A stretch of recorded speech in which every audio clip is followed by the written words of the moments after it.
Bien, bah écoutez, bonsoir aux amis du CRIF qui sont sur le Facebook Live du CRIF et sur Zoom pour cette soirée exceptionnelle de rencontre avec Bernard-Henri Lévy que je salue, que je remercie, qui nous fait régulièrement l'amitié d'être avec nous. Et donc je le remercie. Donc Bernard-Henri, vous êtes un intellectuel engagé, et vous êtes également une figure influente de la scène politique, philosophique, médiatique, littéraire. Vous êtes un réalisateur de films, on va en parler ce soir. Et votre engagement qui est ancien et déterminé, il a ciblé toutes ces causes que vous appelez les causes invisibles.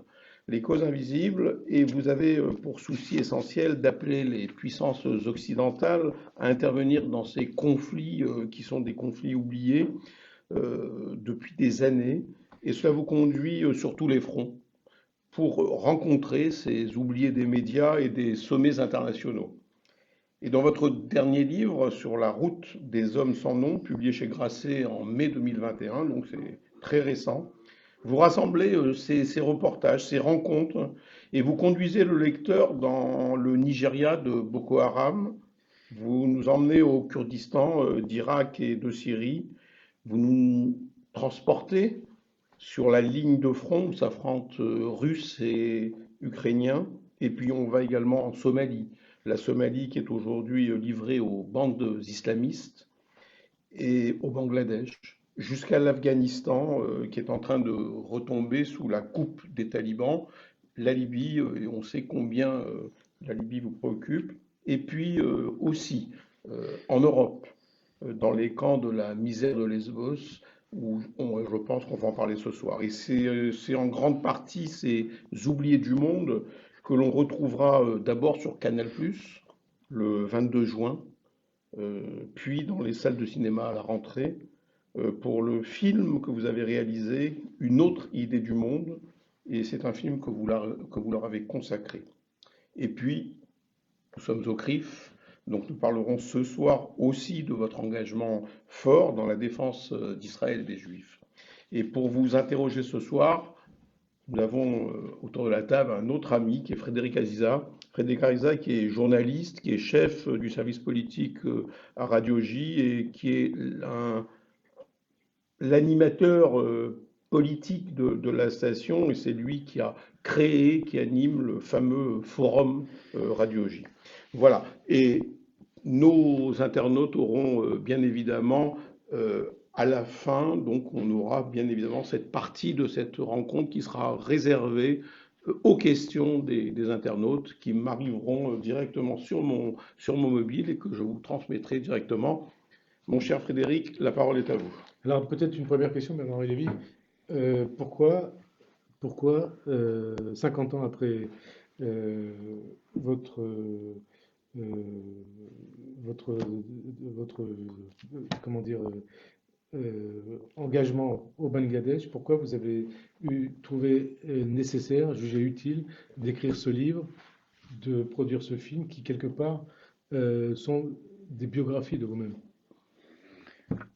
des autobiographies, on va dire. Autobiographie, c'est pas encore tout à fait une autobiographie, non. Mais ce film, enfin, j'espère que ceux qui nous écoutent seront nombreux à le voir. C'est un peu mon journal de l'année 2020. C'est mon journal de l'année 2020. Je suis probablement l'un des Français qui a vécu le confinement de la manière la plus étrange. C'est-à-dire, j'ai passé le confinement à obéir aux règles républicaines, naturellement, à Paris, à préserver mes proches, mais à voyager. Voilà. Et à voyager dans les lieux les plus hospitaliers du monde. Et à voyager dans les lieux dont le consensus général voulait qu'on ne s'occupe plus. Hein, il y avait un confinement des corps et il y avait aussi un confinement des esprits, des cerveaux, qui me semblait être contraire à l'éthique juive, au génie français et tout simplement à l'humanisme. Donc, j'ai consacré cette année 2020 pour un grand journal qui est Paris Match à faire les 8 reportages les plus difficiles que l'on pouvait concevoir. Voilà. les lieux les plus inaccessibles et parfois les plus périlleux. Alors, ce qui est vrai, par contre, C'est que vous vous racontez quand même quelque part. ce Et qui est, vous voilà, racontez votre voilà. Ce qui est parcours. vrai, c'est que comme le temps finit par passer, euh, si je me retrouve en Afghanistan, par exemple, je peux pas ne pas me souvenir de mon précédent voyage en Afghanistan il y a 5 ans, et puis du celui d'avant il y a 20 ans, et puis du premier il y a 40 Et ans. on voit ces images. Et on voit ces images, voilà. Et on voit ces images. Et finalement, ce film, il est constitué à la fois comme un journal, donc un travelogue, un road movie à travers le monde, mais aussi des retours en arrière, des retours sur mémoire. Alors on me voit par exemple avec euh, la plupart, je crois, des premiers ministres d'Israël depuis que j'ai 20 ans. Il y a des séries de photos à un moment donné, il y a une sorte de montage comme ça assez rapide. On me voit aux côtés de soldats de soldates et de soldats israéliens dans la plupart des guerres que Tsahal a dû livrer depuis 1967, en tout cas 73. 67, je suis arrivé le 7e jour. Il y a des choses comme ça, des bouffées de mémoire qui reviennent, et du coup, ça prend parfois l'air, vous avez raison, d'une autobiographie. Alors tout commence, entre parenthèses, ce métier de reporter, ce- en dehors d'écrivain, d'être écrivain, philosophe, cinéaste, chroniqueur, vous êtes aussi reporter depuis 1971 avec votre départ pour le Bangladesh. Alors depuis 50 ans, qu'est-ce qui fait que vous avez toujours ce besoin constant d'aller voir ce qui se passait dans le monde? Je suis fabriqué ainsi. Je pense que j'ai le sens de la fraternité, j'ai le sens de la justice. Il y a des situations dans le monde qui me sont proprement intolérables. Lorsque j'ai 20 ans et que je vois 23 ans, 24 ans, que je vois les images des massacres, des éventrements de femmes au Bangladesh, ça me rend littéralement malade. Et alors, il se trouve que je vois à la télévision un vieil écrivain que j'admire qui s'appelle André Malraux Voilà. et qui lance un appel à la constitution d'une brigade internationale pour ce Bangladesh martyr. Donc, l'occasion fait le larron. Je lui réponds, je vais le voir, je m'engage et j'y vais. Donc, c'est un mécanisme assez simple et c'est une espèce de réflexe. Lorsque je me revois 20 ans plus tard, en 1992. Mhm. Je suis à Séville, à l'exposition universelle. Je branche ma télévision, je vois les images des bombardements sur Sarajevo. Avril 92. Je deviens fou. Je me dis, mais c'est pas possible. Je vois cette ville qui ressemble à une ville française, qui ressemble à une ville israélienne, qui ressemble à une ville que j'aime, donc Sarajevo, et que je vois sous les obus, je vois des enfants appelés. Je me dis, c'est pas la peine d'être un écrivain, c'est pas la peine d'avoir une voix, c'est pas la peine d'avoir une petite autorité si je ne fais pas servir ça à faire stopper cette histoire. Donc qu'est-ce que je fais? Je passe 3 jours, 4 jours à chercher comme un fou le moyen d'arriver à Sarajevo et avec mon ami Gilles Herzog, avec mon ami Jean-François Degnaud, Mhm. avec un ou deux autres, ça a l'air con, mais c'est comme ça. On loue une voiture en Italie, on traverse la Slovénie, on traverse la Croatie, on traverse la Serbie, on traverse la Bosnie en flammes et on est les premiers à entrer dans Sarajevo. Et je vais voir François Mitterrand parce que je le connais depuis très longtemps et parce que dans ces cas-là, quand on est élu, on compte pas. Mhm. Et j'obtiens de Mitterrand qu'il crée un pont aérien. Bref, au commencement, pour moi, il y a toujours une révolte face à une situation où me semble s'incarner le mal en ce monde. Alors vous dites, j'ai rencontré, j'ai des photos avec la plupart des premiers ministres israéliens. Vous avez beaucoup rencontré, beaucoup dialogué avec les hommes politiques français aussi. Et puisque vous parlez de François Mitterrand, Mitterrand, vous avez fait partie du, des experts auprès de François Mitterrand. Et il dit, François Mitterrand en 78, j'ai connu Bernard-Henri Lévy alors qu'il venait d'entrer à Normale supérieure. Je me flatte d'avoir pressenti en ce jeune homme grave le grand écrivain qu'il sera. Ça doit marquer quand un homme politique en 78 qui était important, qui devient ensuite président de la République et qui dit ça. ça marque, ça honore, Ça oblige peut-être aussi. ça oblige, mais ça ne contraint pas. Parce que, je vais vous Ouais, surprendre, parce qu'il y a un petit problème avec lui, hein, oui, sur Sarajevo, justement. 3 ans plus tard, non, mais même avant, il se trouve, donc j'étais très honoré par cette reconnaissance et cet hommage que me rend François Mitterrand. Vous aviez 23 ans à l'époque, hein. J'avais 23 ans. Mais je n'étais pas d'accord avec sa politique, je n'étais pas d'accord avec ce qu'on appelait le programme commun de la gauche. Mhm. C'est-à-dire, je n'étais pas d'accord avec l'idée qu'il y ait des ministres communistes au gouvernement français. Vieux débat, mais enfin c'est comme ça. Et donc, je raconterai tout ça un jour dans le détail. Ça, c'est pas dans mon film, mais ça sera dans mes mémoires. J'ai une conversation avec François Mitterrand quelques mois avant son élection, quand il fait la tournée, probablement, des soutiens, où je lui dis, écoutez, c'est pas possible. Je vous aime beaucoup, enfin je vous aime beaucoup, je vous respecte, j'ai la plus grande admiration, mais je ne ferai pas campagne pour vous, et si vous accédez au pouvoir, je ne serai pas de votre équipe, quoi, voilà. Et j'ai été dans une opposition loyale tant qu'il y a eu des ministres communistes au gouvernement Mitterrand. Donc, cher Francis Khalifa, donc évidemment, ça oblige, au sens noblesse oblige, Bien sûr, mais ça ne contraint pas, tout à fait. au sens que je ne me suis jamais senti ficelé par les hommages qu'on a pu me rendre, surtout qu'il n'a pas eu tellement, hein, j'étais plus attaqué que, plus attaqué que flatté, mais enfin, mais jamais contraint. Alors ça oblige, il y a une autre chose qui vous oblige justement, vous en parlez dans votre livre, c'est la mémoire de votre père. Vous écrivez, Bernard-Henri Lévy, j'ai eu la chance en effet de naître d'un père 2 fois héroïque. Racontez-nous de quoi il Parce s'agit. que ça, alors ça, c'est un sujet de mon livre et de mon film. C'est qu'est-ce qui se passe quand on a un père qui a été un héros. Il y a 2 écoles.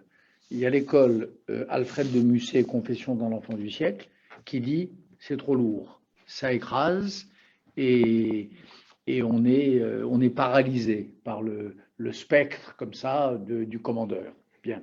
C'est l'histoire, Confession de l'enfant du siècle raconte la vie de tous ces jeunes gens dont les pères arrivent des guerres napoléoniennes, chamarrés de médailles, etc. Et puis il y a l'autre ligne qui est celle du poète Pasolini, qui dit l'inverse, qui dit au contraire, ça transcende, ça élève et ça galvanise. Moi, je suis de la 2e école.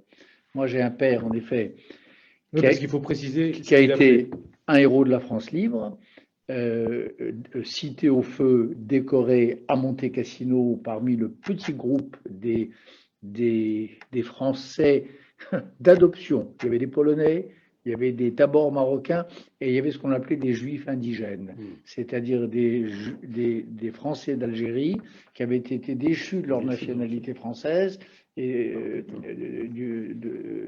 obtenus au moment du décret Crémieux. Mais ce sont ces Français-là, ce sont ces Français magnifiques qui ont ouvert la voie aux armées alliées pour la reconquête de l'Europe. Et mon père était à l'avant-garde de ça. Et avant ça, il était dans les brigades internationales et il s'est battu en Espagne.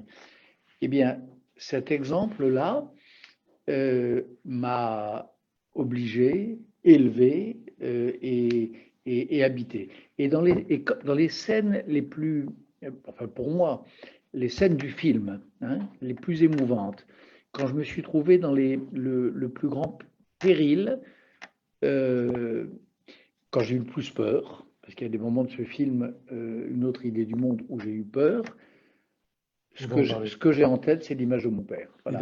Il y a une image à la fin du film, par exemple, où je descends en rappel une montée. Je suis avec un groupe de combattants peshmerga, de combattants kurdes, qui vont reprendre une grotte à Daesh. Une de ces grottes, comme les tunnels du Hamas, hein, d'où partent des tunnels semblables à ceux du Hamas. Et qui ressort d'ailleurs un drapeau de Daesh. Et mes compagnons de ce jour-là, peshmerga, vont sortir un drapeau Daesh. Et je descends avec eux. Ça a l'air de rien dit comme ça, mais quand vous avez eu... C'était de l'alpinisme, pratiquement. Vous le savez, oui, c'est difficile.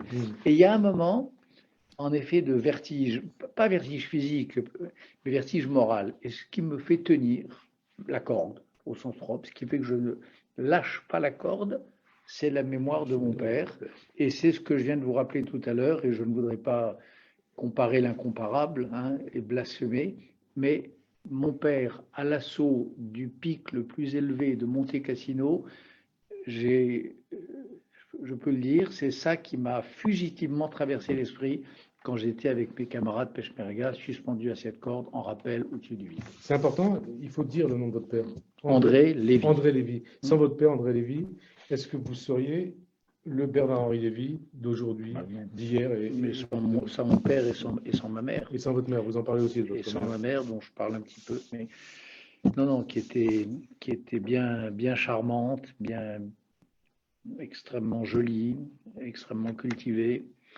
Je faisais partie de ces personnes qui pensent que la vraie vie est aussi dans les livres et que le vrai humanisme augmenté, il est augmenté par la littérature et par les héroïnes et les héros de romans. C'est elle qui m'a fait lire à 16 ans Solal, ou à 15 ans même d'ailleurs, et à 20 ans Belle du Seigneur. C'est elle qui m'a fait lire à peu près tout ce que j'ai lu de significatif et d'important. Votre mère, d'ailleurs, ben, c'est par rapport aux internautes qui vous écoutent aujourd'hui, l'un de vos arrière-grands-pères maternels était le rabbin de la ville de Tlemcen. Oui, exact. Et ça a compté aussi dans votre éducation? Non, parce que c'est une famille compliquée. Non, mais ces racines-là, hein, je ne parle pas de... Ces racines-là, oui, Ouais. mais mon itinéraire juif, je crois que je l'ai fait assez seul. C'est-à-dire que je suis... mes deux parents étaient évidemment très conscients et très fiers de leur judaïsme, mais enfin, ils sortaient de la Seconde Guerre mondiale, comme beaucoup de juifs français et européens, avec l'idée quand même qu'il y avait de la malédiction dans tout ça. Et l'idée qu'il y ait de l'exultation dans tout ça, de la joie et de la gloire, ça, je l'ai retrouvé par mes propres moyens.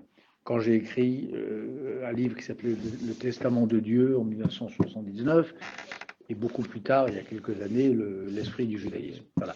Donc ça, c'est le résultat de rencontres. Ça, c'est le résultat oui, et de lecture aussi. De rencontres avec quelques personnages, quelques maîtres d'exception, et puis la lecture, la réflexion, et si j'ose dire, l'étude. Hein. Et l'esprit du judaïsme est un livre qui porte la marque de ce travail intense et de très longue haleine. Mais par exemple, vous citiez tout à l'heure cet adorable texte de François Mitterrand. Il y a un texte sur moi dont je suis encore plus fier, peut-être, qui a été écrit quelques années plus tard, et qui est un texte d'Emmanuel Lévinas. Emmanuel Lévinas a été, je crois, a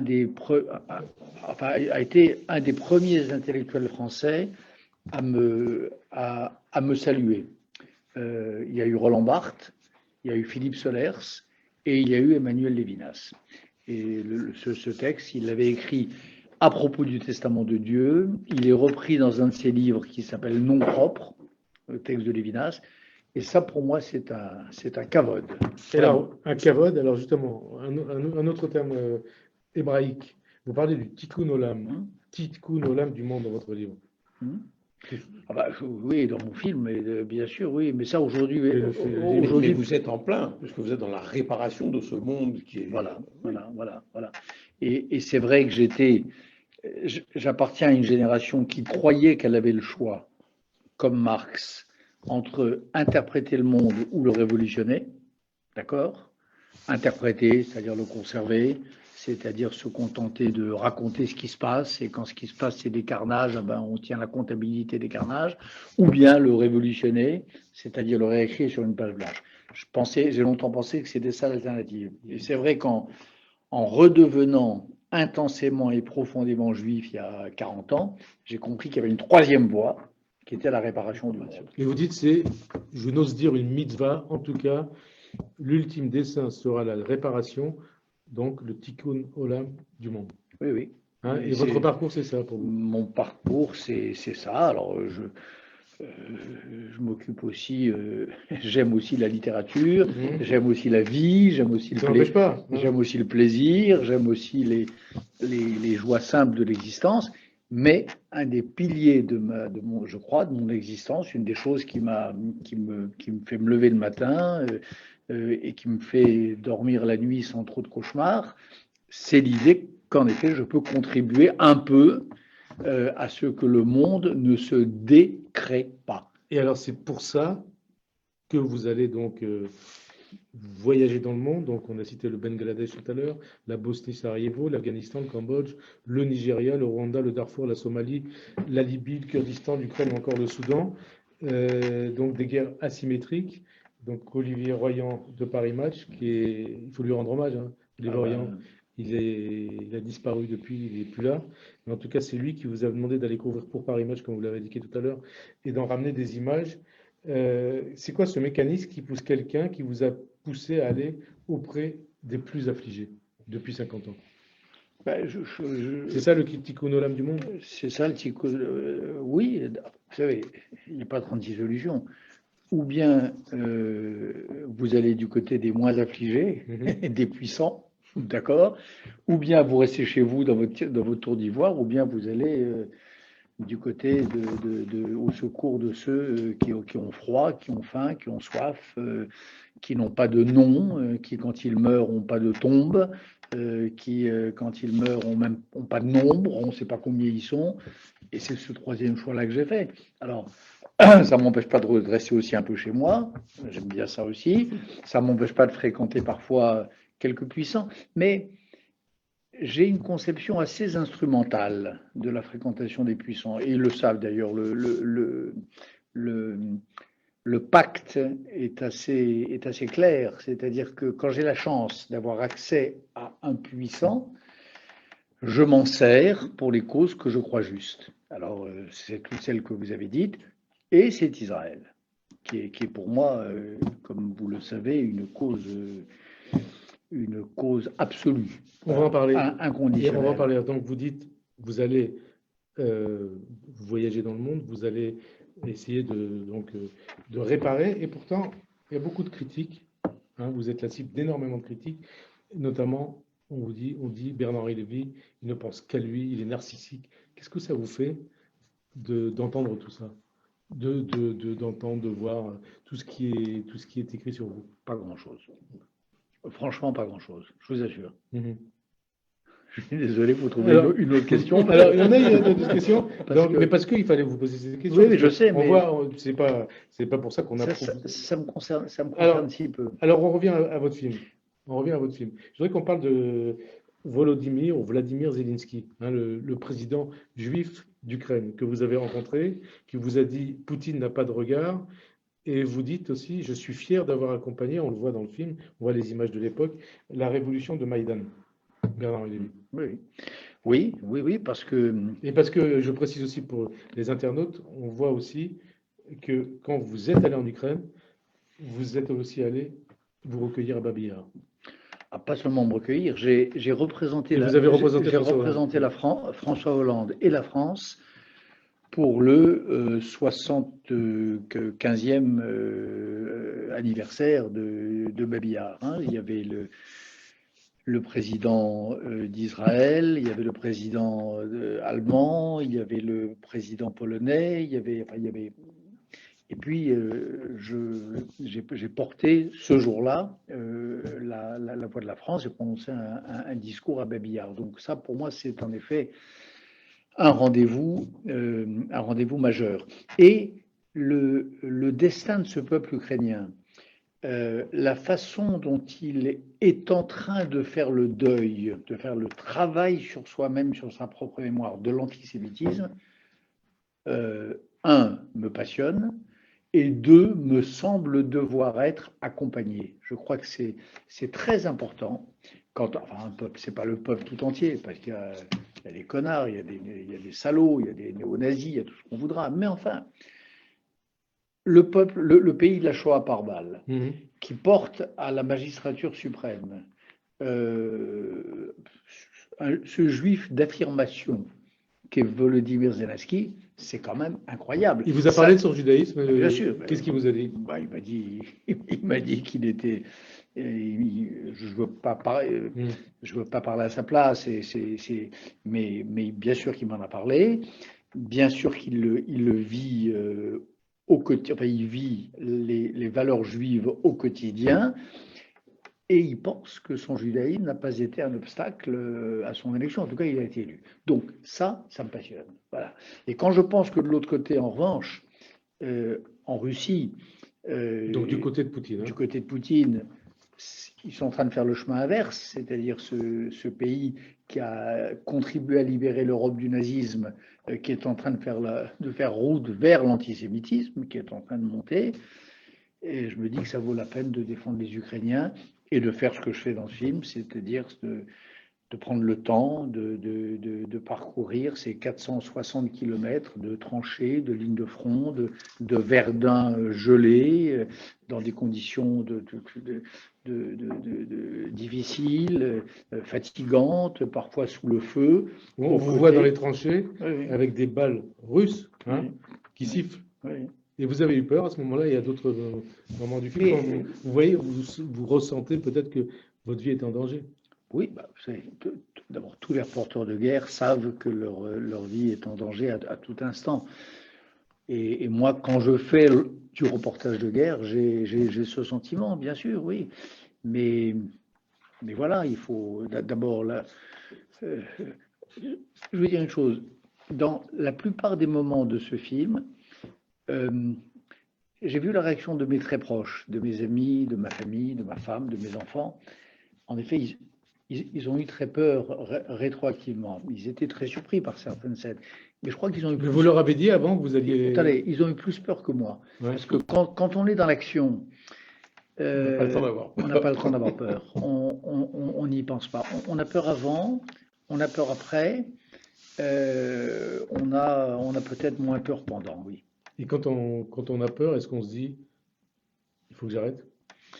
Il faut Quand on plus a, que j'aille sur ces quand on terrains a peur, de guerre. on se dit qu'est-ce que je suis venu faire dans cette galère. Ouais, Quand on a peur, on se dit ça. ouais. Quand j'ai des, des, des, des, des fous de Boko Haram au Nigeria qui se précipitent sur nous, la scène est dans le film avec, en disant est-ce que vous voulez avec leur machette, partez d'ici, on va vous. Bien sûr qu'on dit, oh là, mais qu'est-ce que je fais là? Je pourrais être à Saint-Paul-de-Vence, je pourrais être à Paris, Hein, on vous je voit d'ailleurs à pourrais être. Saint-Paul-de-Vence, hein. Vous Voilà, êtes retourné à Saint-Paul-de-Vence, et on voit ces images de l'attentat, puisque c'est un attentat contre vous en Libye. en Libye. Ouais. Et là, vous avez dû avoir peur. Parce que là, votre vie était. On a voulu vous tuer, peut-être vous enlever, peut-être vous faire subir le sort dont vous parlez dans le film, qu'on a fait subir à Daniel Perle. En tout cas, c'était un moment Bah, c'est un moment de grand difficile. danger. C'est vrai que c'est un moment déjà assez rare, hein. Et ça a été filmé en plus, hein. Et ça a été filmé, bien sûr. Ça a été filmé par Marc Roussel, par Olivier Jacquin et par moi-même. Moi, je filmais avec mon téléphone portable la voiture qui essaie de nous bloquer, celle qui nous tire dessus, etc. Donc, on se, on se dit d'abord, parce que, que, que c'est quand même un moment qu'il se passe une chose inouïe, ça c'est certain. 4 août 2020 à Taruna, hein, 4 août 2020. 4 août 2020 à Taruna, les gens qui vous tirent dessus, qui nous tirent dessus, qui essaient de bloquer la voiture, ensuite une chasse à l'homme, une sorte de rodéo, enfin, tout ça est évidemment monté dans le film, pour présenter dans le film, pendant des kilomètres et des kilomètres, le numéro de ma voiture qui part sur les réseaux sociaux. Là, c'est pas l'émeute, c'est pas la meute de Soral, hein, c'est plus sérieux. Là, c'est des types qui, voilà.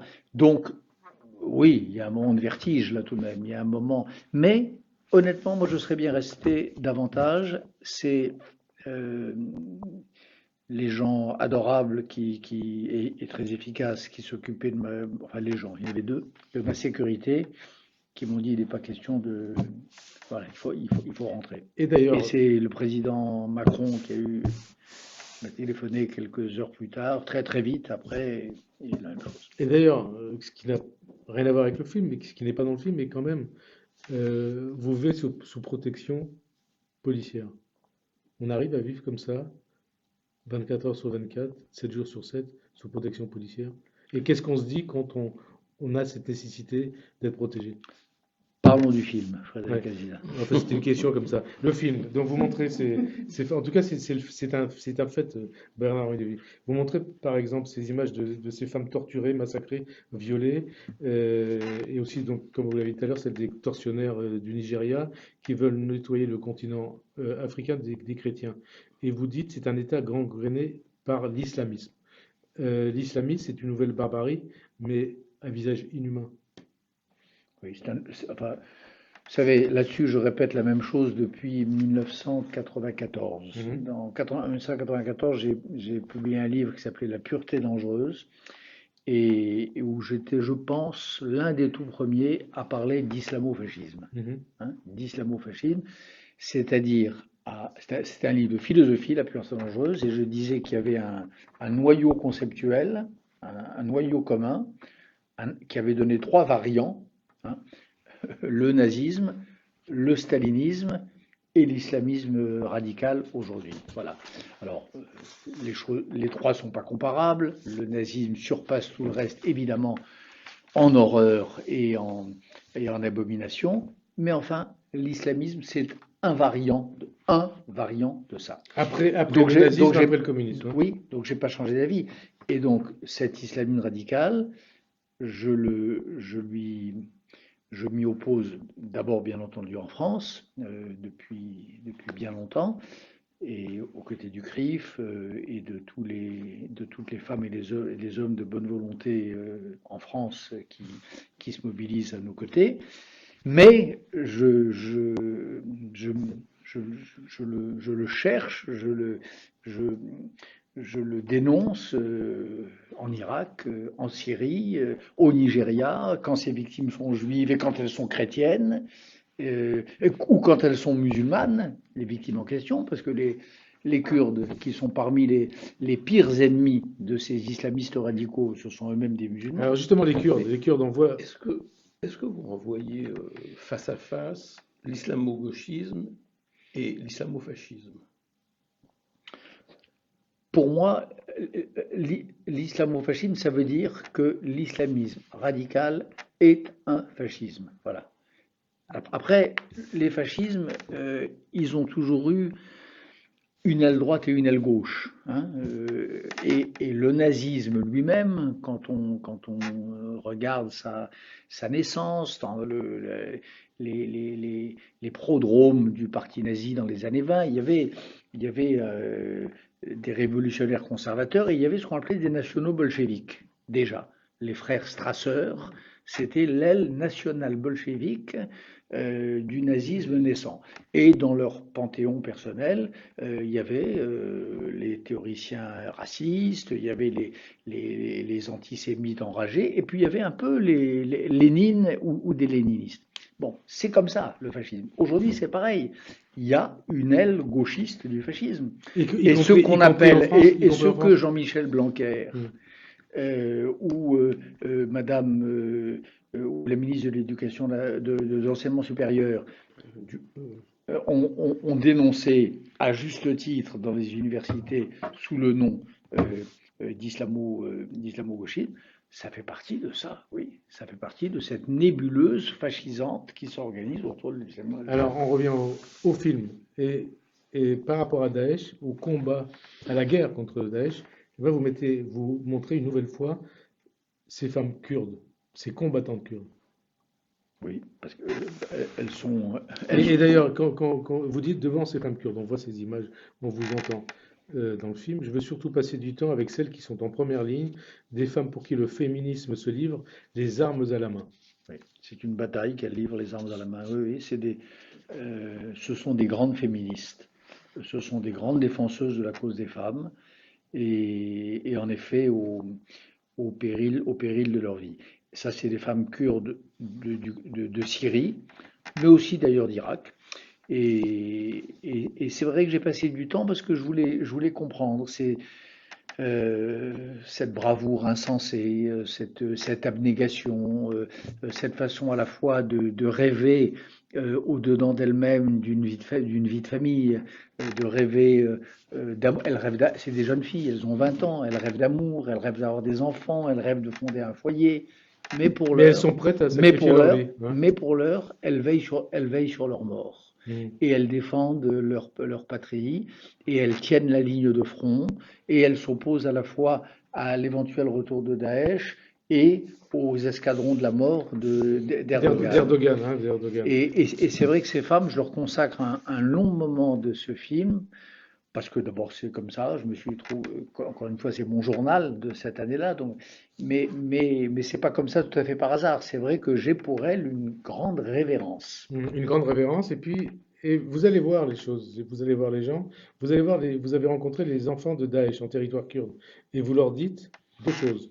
Vous allez être les parents de vos parents, et ce jour-là, vous allez devenir des hommes libres. Et à ces mêmes enfants, des adolescents, vous leur dites, et donc on vous voit aussi dans le film, je m'appelle Bernard-Henri Lévy, je suis juif, mais pour moi, juifs, musulmans, chrétiens, nous sommes des frères.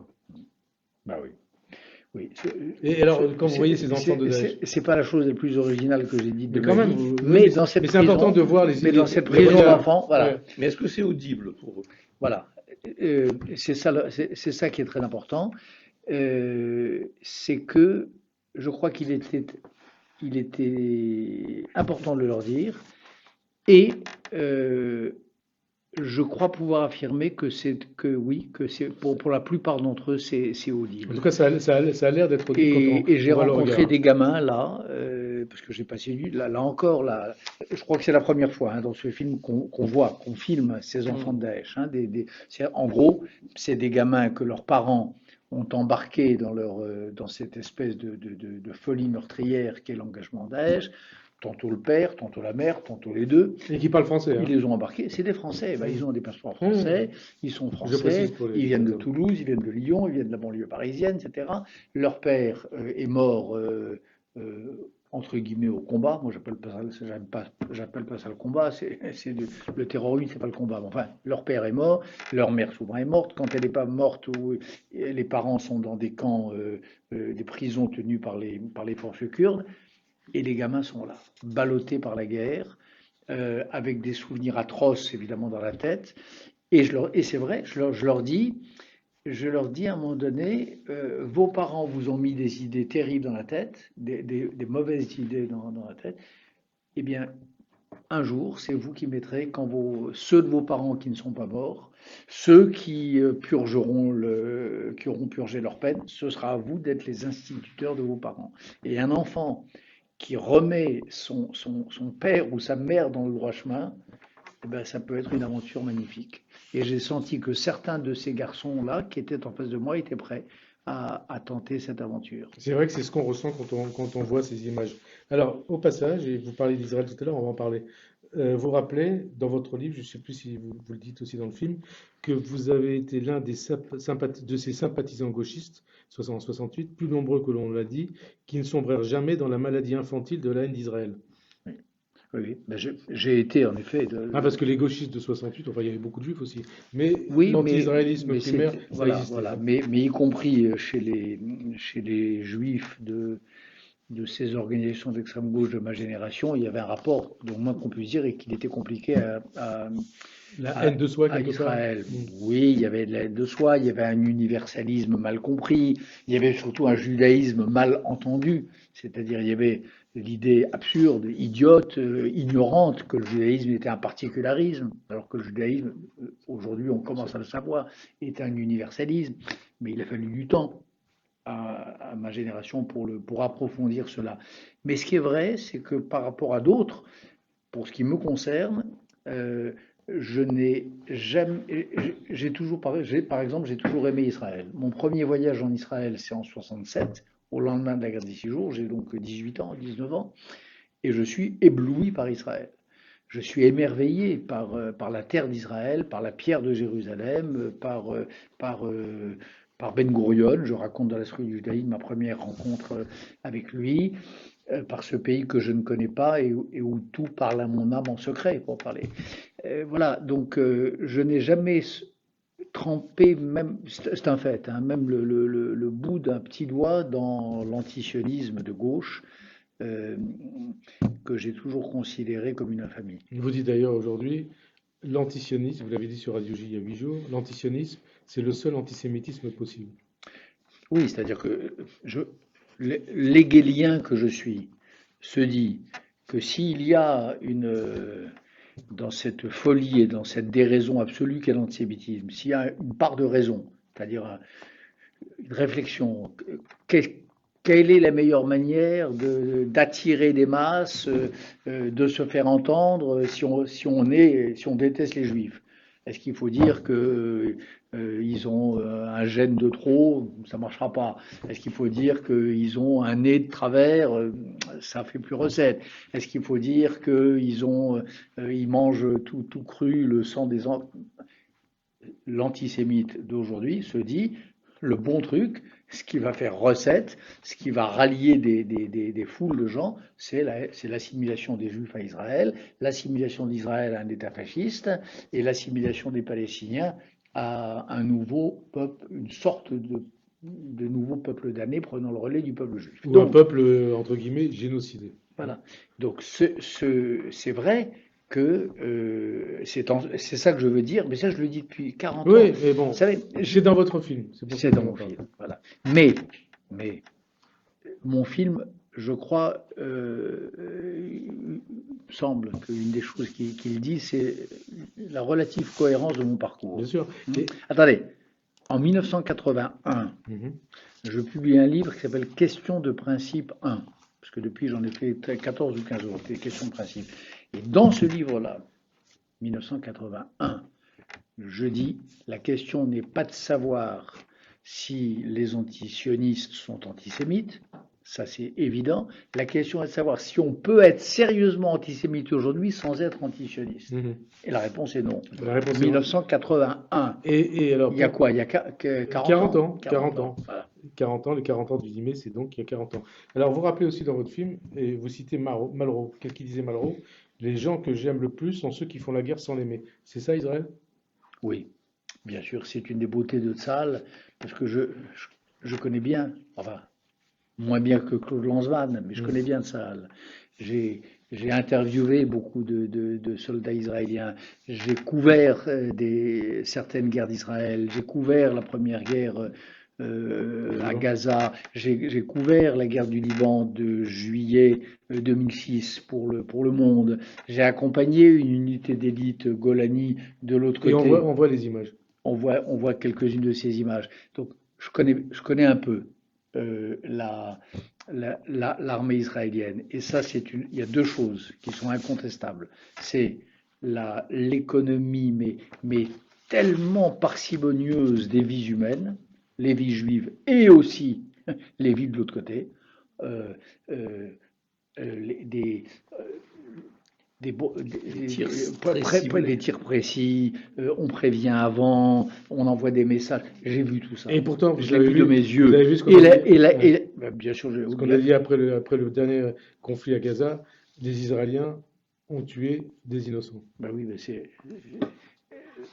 une fois de plus. Mais vous savez, une des raisons pour lesquelles j'ai fait ce film d'abord, pour rendre hommage aux chrétiens du Nigeria, pour rendre hommage aux pauvres dames du Bangladesh, etc., dont je raconte le destin. Mais enfin, ce film, il produit aussi un petit effet, je crois, chez ceux qui le verront. C'est que ce serait pas mal de lâcher la grappe une seconde à Israël. Parce que il y a d'autres guerres dans le monde. Et il y a d'autres guerres dont on ne parle pas. Les journaux font leur une, ils font leurs ouvertures sur la moindre opération de défense d'Israël bombardée par des missiles envoyés par le Hamas.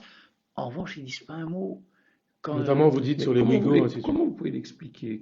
Quelle explication on peut avancer à cette... Mais c'est la haine d'Israël. La haine d'Israël ou la haine du Juif? La haine d'Israël, donc du Juif, puisque je viens de vous dire que c'est la même chose. Mais moi, c'est ce que je dis toujours à ces gens qui prétendent embrasser la cause palestinienne qui prétendent, dont le cœur prétend saigner pour les Palestiniens, je leur dis, mais enfin, écoutez, d'abord, les Palestiniens, je suis certain que vous en foutez éperdument. Ce qui vous intéresse, c'est de condamner Israël. Mais surtout, que ne vous ai-je vu dans les manifestations qui m'est arrivé d'organiser où on était 4 chats dans les rues de Paris pour défendre les centaines de milliers de Syriens massacrés, On en est à 500 000. 500 000. les dizaines de milliers d'Irakiens gazés par d'autres Irakiens à Al-Abja.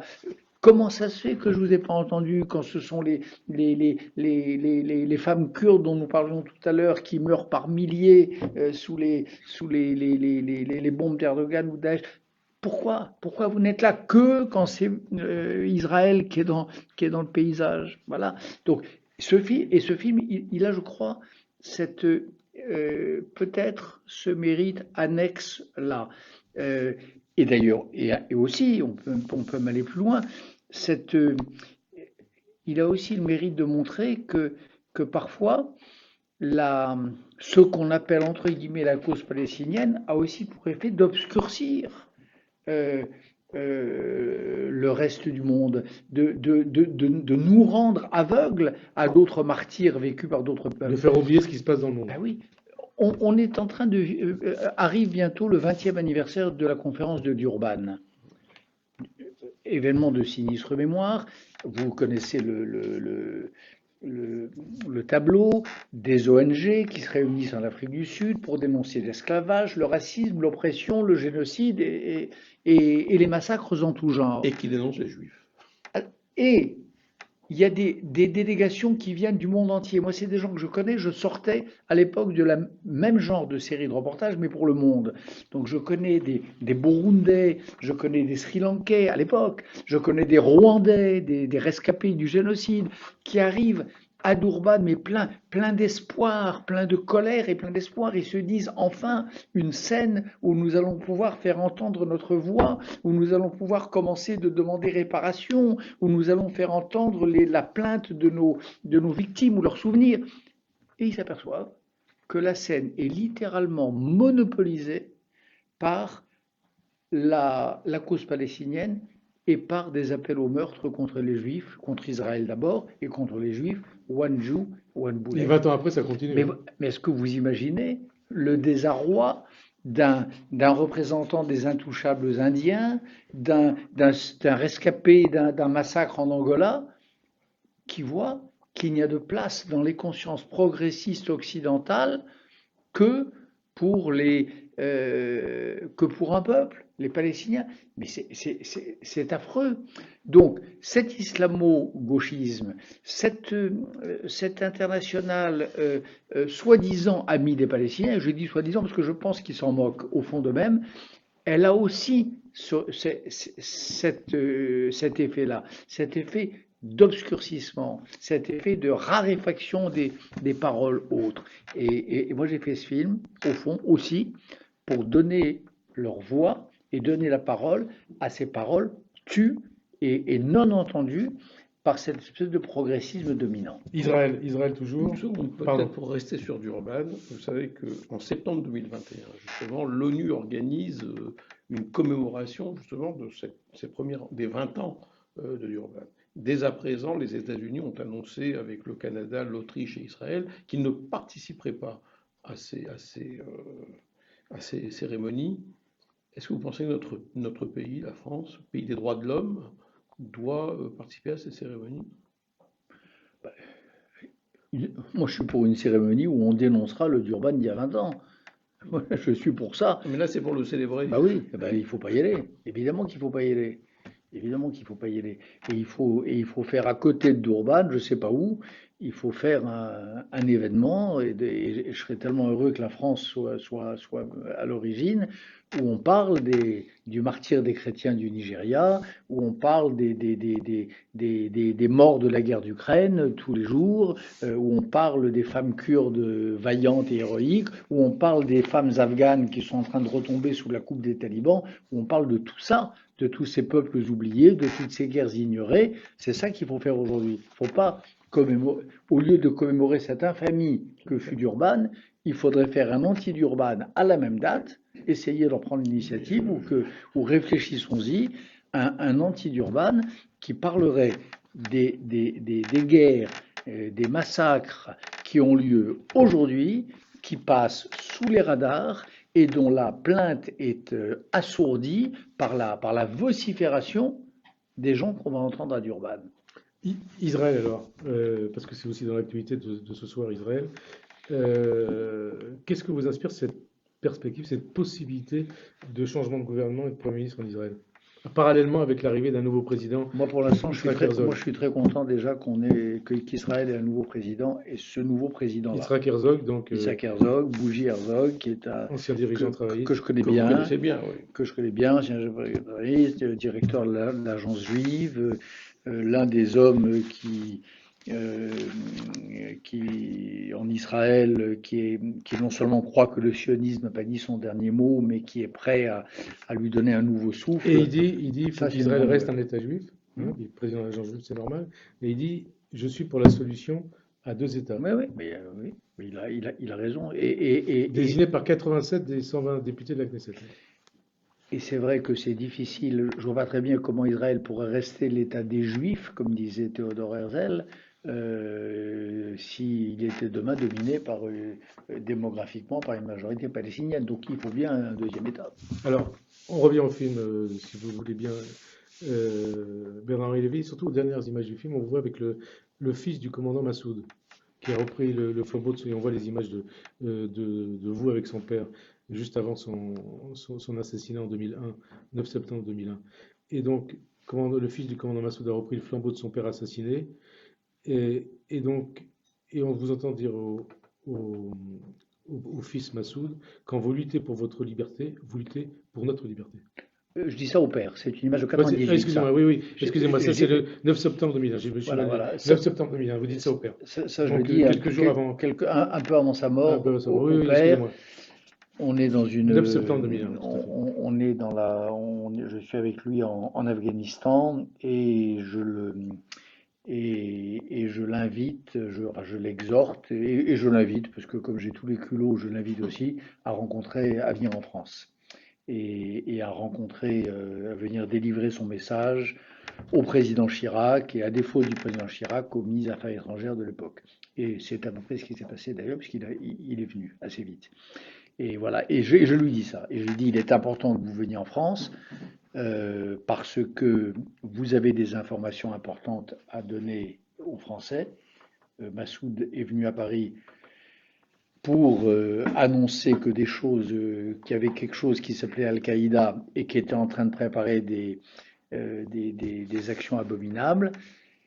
Et puis il est important que vous veniez parce que votre combat est le nôtre, c'est le même. Nous battons contre le même ennemi. Aujourd'hui, ils sont en train d'assiéger la plaine de Chamali, mais demain, ils seront à New York ou à Paris. Voilà, donc il faut venir à Paris. Et donc, ce film, ce livre, les deux, hein, c'est quelque part aussi un exercice de transmission de Lévy. Voilà, et il y a d'ailleurs une scène dans le film qui est peut-être la scène, je sais pas, si j'étais critique du film, je dirais que c'est probablement la scène centrale, même si elle n'en a pas l'air. C'est une scène très, très sage et assez banale, ça se passe à Paris. Je suis dans une école, une école parisienne, face à des jeunes gens à qui je montre les premiers rushs du film. Je suis à mi-chemin de mon itinéraire, à mi-chemin de ces reportages de matchs, à mi-chemin de mes tournages, et je leur montre des rushs, des bouts d'images. Et là, il y a peut-être en effet un exercice de transmission, oui. Surtout qu'il y a une des enfants dont je suis assez proche. Très très proche. Oui. Assez proche. Voilà. Qui s'appelle Suzanne, si je ne me trompe pas. Voilà. Peut-être qu'on va passer aux questions des internautes. Oui, alors on va passer. Il y a beaucoup de questions. Donc je les prends un petit peu dans l'ordre où elles nous sont arrivées. On vous interroge sur les flux migratoires. Je vous pose la question telle qu'elle m'a été envoyée. Les flux migratoires font monter les mouvements extrêmes en Europe. En tant qu'humaniste, comment rassurez-vous les inquiétudes des citoyens? Je crois il faut que les citoyens réapprennent une règle qui est à la base de l'idée même de citoyenneté, qui est la règle de l'hospitalité. L'hospitalité, voilà, être hospitalier. Alors ça veut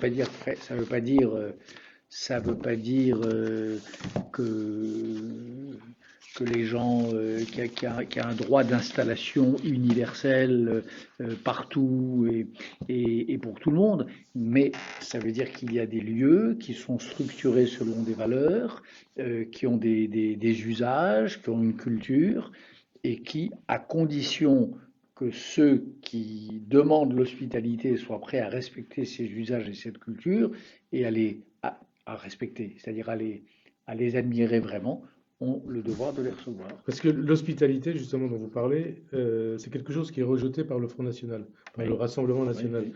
Et alors, justement, qu'est-ce que vous pensez, puisque c'est un peu l'actualité, qu'est-ce que vous pensez du débat autour du Front républicain? Bah, pour moi, il n'y a pas de débat. Ouais, mais Pour moi, il n'y a pas de débat. Pour moi, il y a vraiment les partis républicains. Enfin, il y a le Front, il y a il y a le Rassemblement national euh, et les autres. Voilà.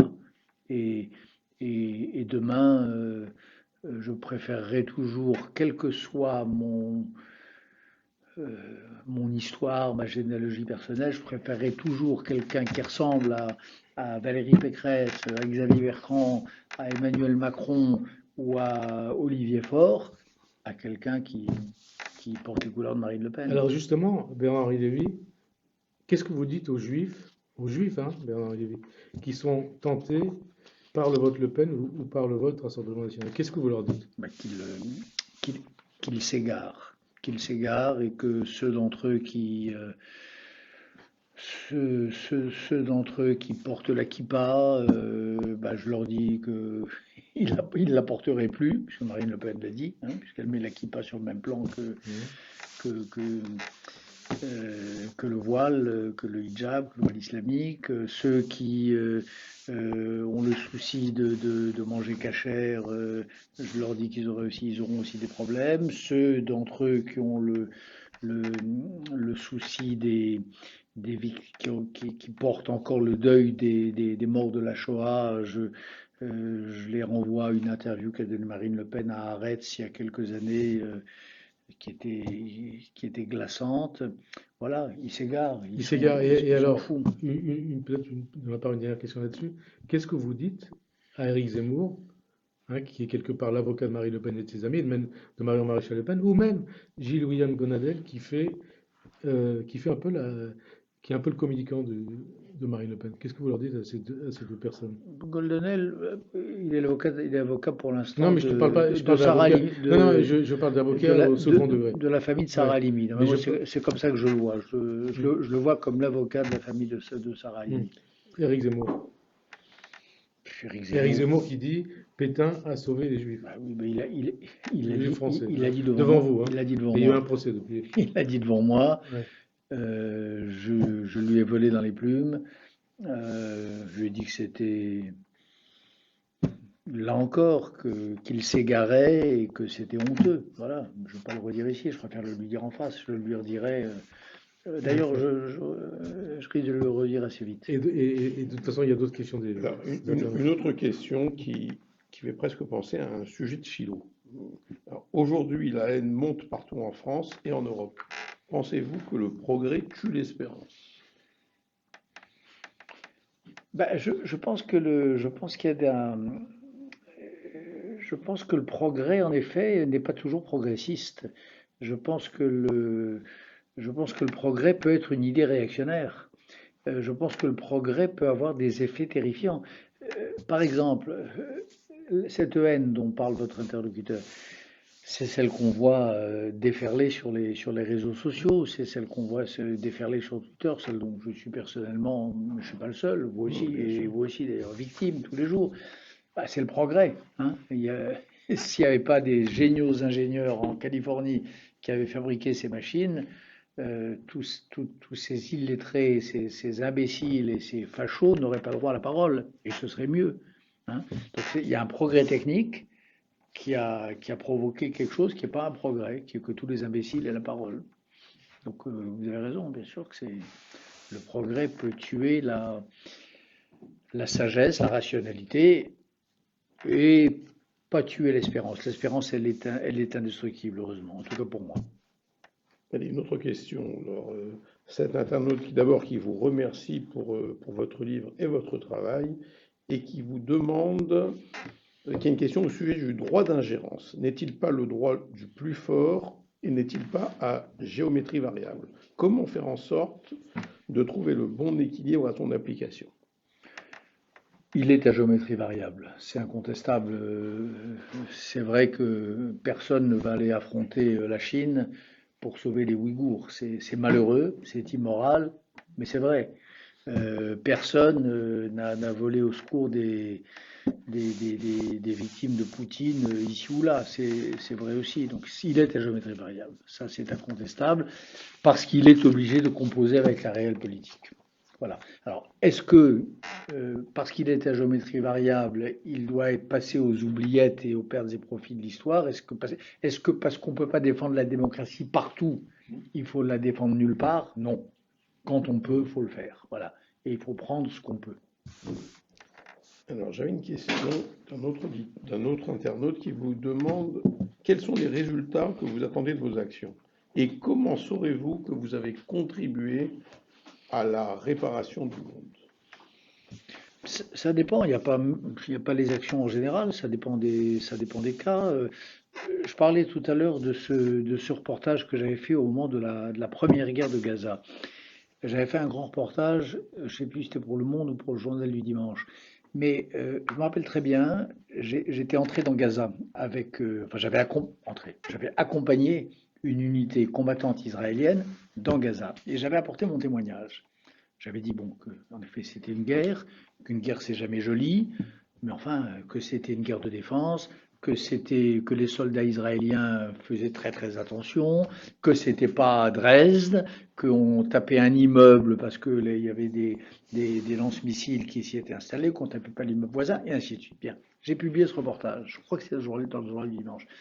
Il me semble qu'il a eu un peu d'effet parce que il a été repris, il a été commenté, il y a eu des émissions de télévision. Je me rappelle à LCI, je me souviens d'un programme de Thierry Guerrier qui s'est appelé. Voilà, là je mesure les faits. Voilà, je me dis, moi je suis allé y voir, je suis allé rétablir un peu de la vérité.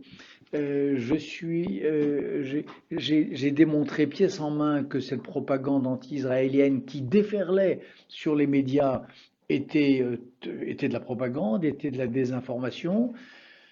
Ben, j'ai pas complètement fait ça pour rien parce que j'ai vu ici ou là il y avait de l'écho, qu'il y avait des reprises, qu'il y avait de l'écoute, voilà, et donc ça faisait un peu d'effet.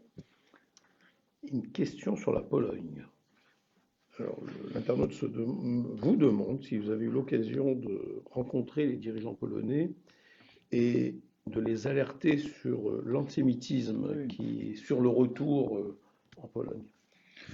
Bien sûr, les Polonais, je les ai rencontrés récemment, je les ai rencontrés depuis depuis, depuis le passage à la démocratie.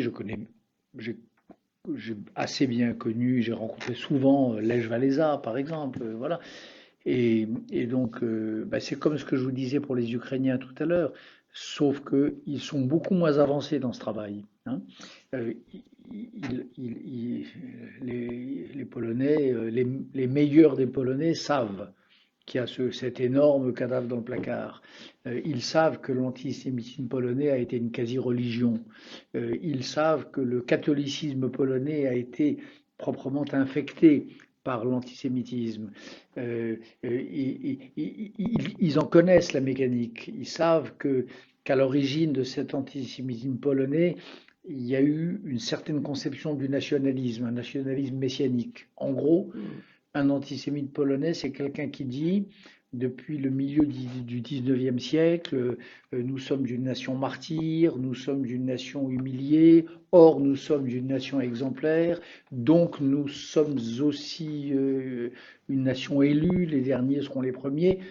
Et comme il ne peut pas y avoir deux peuples, deux nations élues, ou deux peuples élus, il y en a un de trop.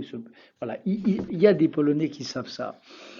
Et puis il y en a d'autres qui ne savent pas et qui sont qui tombent tête baissée dans le piège de ce messianisme nationaliste et de cet antisémitisme très profond. Chaque fois que je suis allé en Pologne, en tout cas depuis 89, 90, chaque fois que j'ai parlé avec Walesa, c'est ça que j'ai essayé de leur expliquer.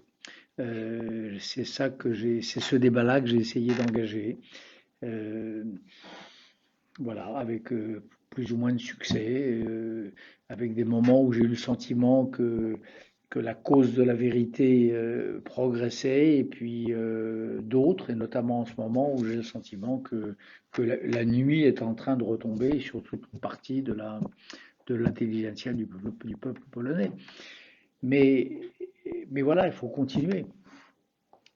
Une question qui vient compléter peut-être, c'est l'auditeur qui vous demande de compléter la réponse que vous avez faite sur l'égarement des Juifs qui s'engageaient sur le vote Marine Le Pen.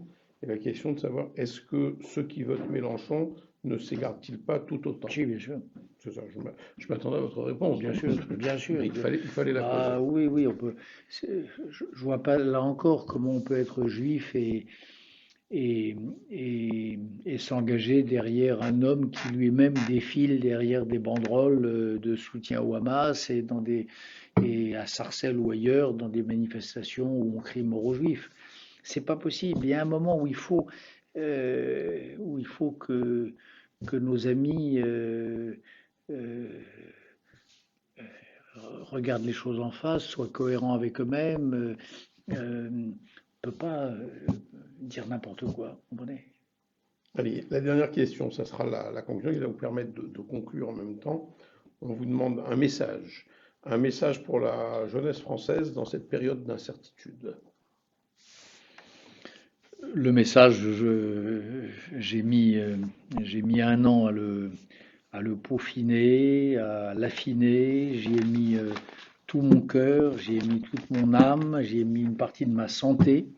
C'est ce film qui s'appelle Une autre idée du monde. Une autre idée du monde, titre éminemment juif d'ailleurs à mon avis, et français. Une certaine idée de la France, une autre idée du monde, mais c'est aussi un titre juif. C'est un film et le message, il est là, il est dans ce film. Il faut le regarder. Et on a la chance, vous savez, c'est un film de cinéma.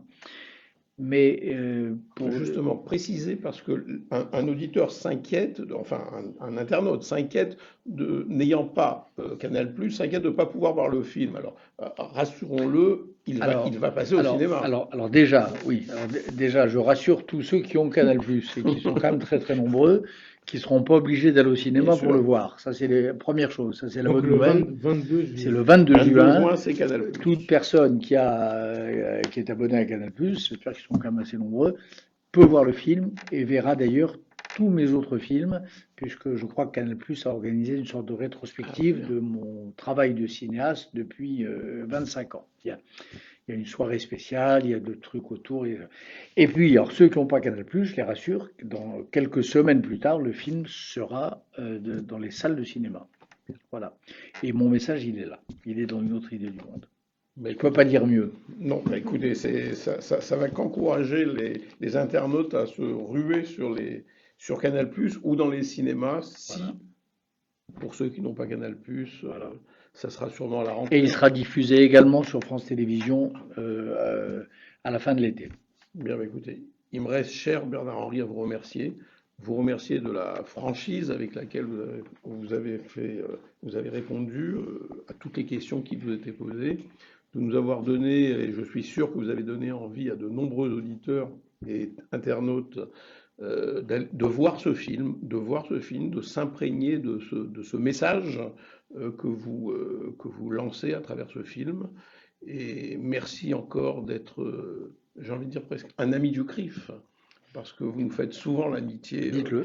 Je le dis. Vous nous faites souvent l'amitié d'être avec nous. Merci encore et je suis sûr qu'on vous retrouvera rapidement. Peut-être un mot. Bernard-Henri a tout dit.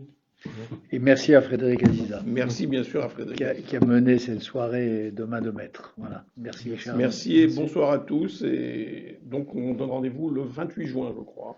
28 juin, où ça sera un ami du CRIF particulier, puisque nous serons avec le lendemain des élections régionales et nous serons avec le président du Sénat.